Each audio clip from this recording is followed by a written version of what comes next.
Halo sahabat-sahabat Pelita Jiwa, selamat berjumpa dengan saya. Semoga Anda semua, sahabat-sahabatku, sehat walafiat. Salam seroja, salam sehat rohani dan jasmani. Sahabatku, saya akan mengawali pertemuan ini dengan sebuah kisah berikut. Seekor induk musang, ia bersedih hati sepulang dari mencari makanan untuk anak-anaknya. Pagi-pagi benar dia pulang mendapati salah satu anaknya itu mati. Karenanya dia ingin mencari keadilan. Pergilah ia kepada sang raja hutan, mengadukan kesedihannya, dan konon yang membuat anaknya itu mati karena diinjak atau terinjak oleh rusa. Sang raja hutan, dia tidak ingin hanya mendengar dari satu pihak saja. Maka dia ingin mendapatkan kisah dari sang tertuduh. Dipanggillah rusa menghadap, dan dia ditanya mengapa ia tega menginjak anak musang sehingga mati. Sang rusa kemudian mencoba menjawab dan membela diri. Ampun tuanku, hambamu ini bukan sengaja menginjak atau ingin membunuh anak musang.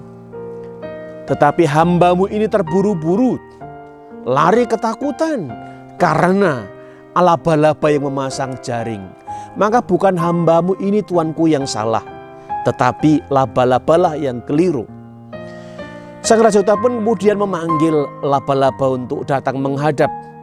Dan ketika ia ditanya, dia diminta untuk mempertanggungjawabkan perbuatannya. Mengapa sampai membuat jaring sehingga mengakibatkan rusa ketakutan dan akhirnya menginjak anak musang?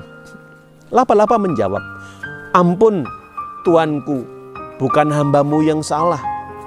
Hambamu ini memasang jaring karena selalu dihina oleh si capung yang setiap saat dia terbang dan menghina saya ini.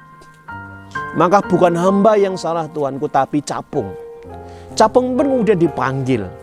Dan ketika ditanya mengapa dia berbuat demikian, maka si capung itu mengatakan, saya tidak menghina laba-laba tuanku raja, tetapi saya menari-nari senang karena dengar bunyi nyanyian Bangkatak dengan gendangnya yang hebat.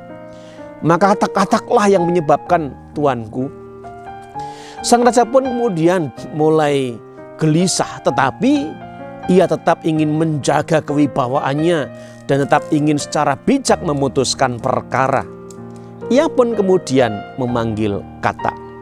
Hai Katak, saya mendengar laporan dari capung kalau kamu suka bernyanyi, berkidung, memainkan kendangmu, tapi tidak tahulah perbuatanmu itu mengakibatkan pada akhirnya kematian si anak musang. Maka kamu harus mempertanggungjawabkan dan kamu harus dihukum. Si Katak pun kemudian mencoba membela diri. Bukan hambamu ini tuanku yang salah. Saya ini bernyanyi karena saya merasa geli. Geli karena melihat si kepiting atau si ketam itu.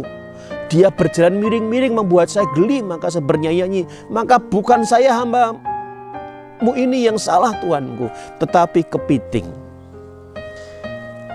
Sang raja hutan menjadi tambah galau. Tetapi dia bisa menyimpulkan bahwa semua yang dituduhkan dia melemparkan tanggung jawab dan menunjuk orang lain yang salah. Sahabat Pelita Jiwa, dari kisah singkat ini kita bisa bertanya kepada diri kita masing-masing. Apakah saya tergolong orang yang suka lempar tanggung jawab? Apakah saya suka menimpakan kesalahan itu kepada pihak lain? Saya harap sahabat-sahabat Pelita Jiwa yang luar biasa tak pernah melakukan hal yang demikian. Kita tidak ingin mewarisi apa yang telah dilakukan oleh Adam dan Hawa di Taman Eden. ketika ia digoda oleh ular, oleh iblis dan jatuh ke dalam dosa. Dan ketika Tuhan menanyakan kepada si Adam, dia melemparkannya kepada si Hawa. Dan si Hawa pun melemparkannya kepada si ular yang telah menggodanya. Semoga sahabat-sahabat Pelita Jiwa dimanapun Anda berada, tetap menjadi pribadi yang senantiasa bertanggung jawab.